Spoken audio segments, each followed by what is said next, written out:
In a perfect Philippines, our people would be educated. We'd be able to compete internationally.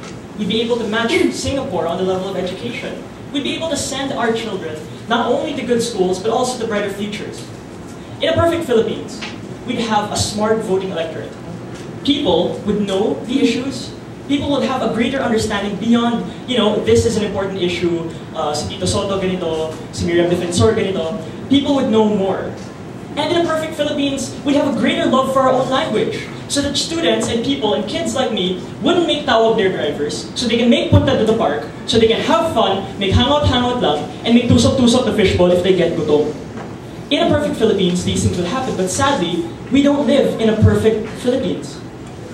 The question I was given was, if I were the president of the Philippines, somehow, what would I do with 3 years left? What 3 reforms would I make? What 3 things would I do to give the Filipino youth a better and brighter future? And those are the 3 things, and those are the 3 changes I'd enact. Firstly, on education. Secondly, on our love for our culture.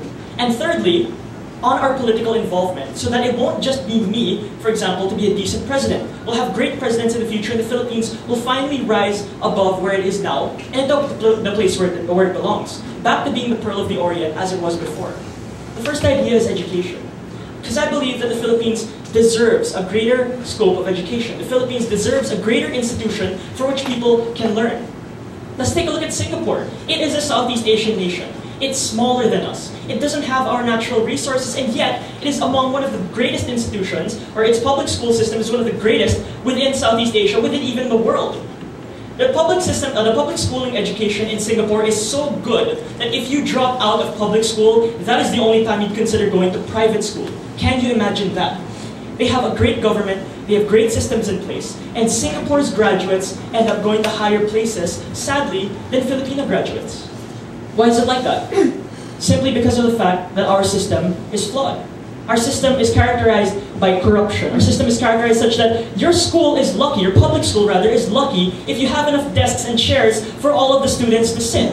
Because if not, they'll have to sit on the floor, and if not, they might even need to stand outside the classroom, hoping that they can hear the things that their teacher has to tell them, so they can get a brighter future.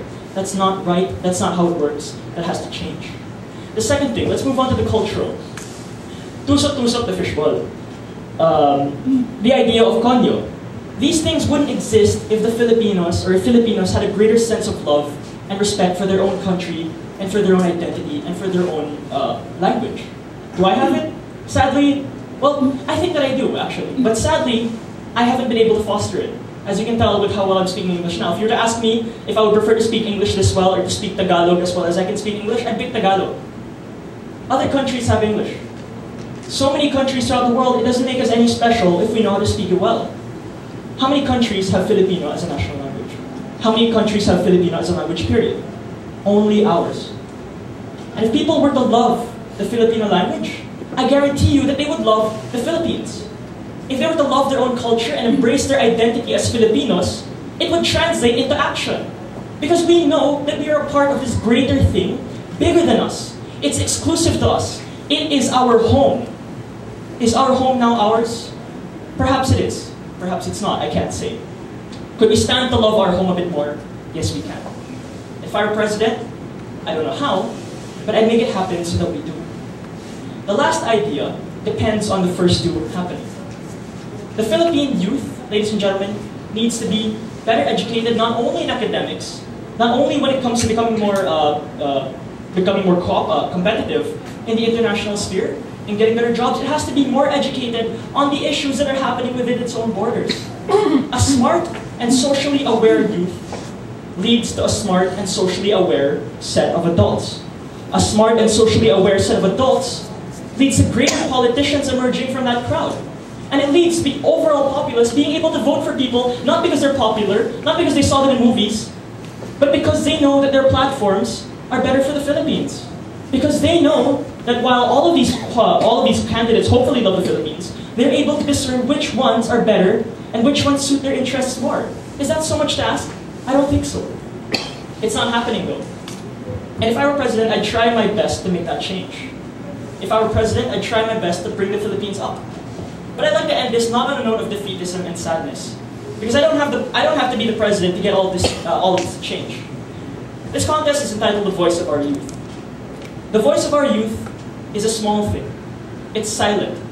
Most people wouldn't be able to hear it. Most youths don't know how to use it. But the thing that gives me hope is that we have platforms like these and other competitions, other avenues throughout the world for people to hear the voice of the youth. For people to be able to understand and pick out the little things that the youth have to say. Because apparently there's a lot of wisdom in the youth. Is there a lot of wisdom in me? I don't know. In other youths, definitely so. So therefore, we don't need a great political leader. We don't even need a good political leader. If the Philippines were to smarten up, I guarantee you that these reforms would happen and these changes would happen. All we need to do is take that second reform, the cultural. Put a little love into the Philippines. Put a little love into your culture and identity, and the rest will follow.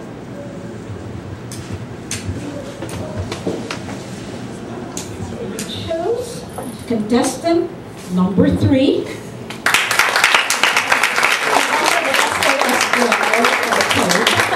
And contestant number 4.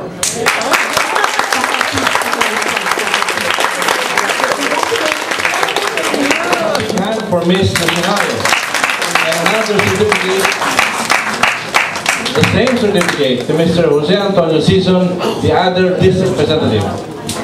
A big hand for Mr. Sison. These two guys, they don't have rankings. They will go to the national competition as co-equal. And they will compete with 18 others from various districts in the country. And Quezon City will be well represented with these two individuals. Natalie is quiet.